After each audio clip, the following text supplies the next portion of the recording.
early Saturday morning. The autopsy was not able to identify the cause of death. The pathologist found semen present during the autopsy, but there was no evidence of rape. And there was no way to identify the man since this was before DNA testing. Police knew that in order to identify possible suspects, they first had to identify the victim.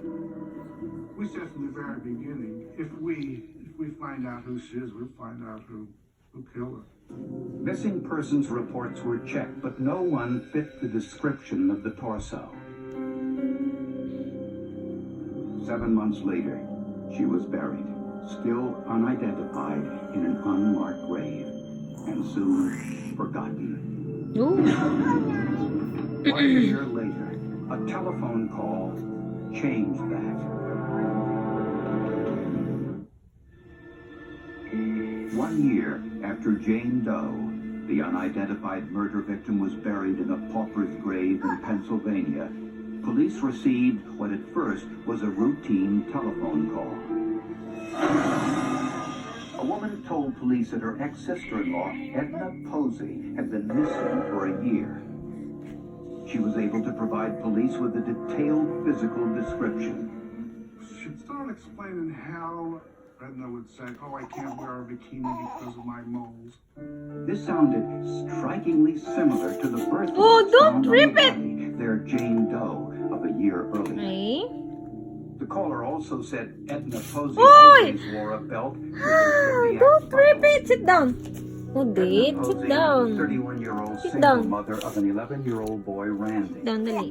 And she was no stranger to the seedy side of life in the nearby city of Harrisburg. She was generally be perceived as a tramp. Unstable relationships, short-term, problems with alcohol, and not having a stable home environment for Randy.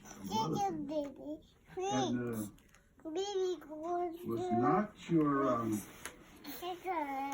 I shouldn't say nicest person, but was sort of wild. Edna's wild streak usually involved men and alcohol. She would meet men in bars, quickly move in with them, and just as quickly move out, only to repeat the same pattern again and again. And she would sometimes disappear for months at a time without saying a word to anyone. Edna was able to admit that her life was out of control and had asked Donald Ruby, her son Randy's Boy Scout leader, if Randy could move in with him. Donald Ruby had a Boy Scout troop that was comprised largely of boys who had problems in their lives. Most of them were in families with mothers only.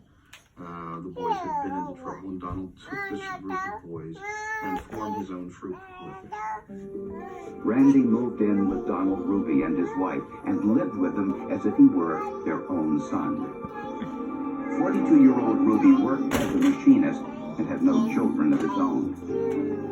While many applauded him for his efforts with troubled youngsters, some questioned his motives. Well, the guy would be older. He did some things that I would wince at myself, such as the kissing on the lips and so forth. I was never that way, even with my own children. Edna moved 150 miles away to Virginia, where she took a job as a dental technician while trying to get her life back on track. This is Edna's co-worker, who asked not to be identified for fear of her safety.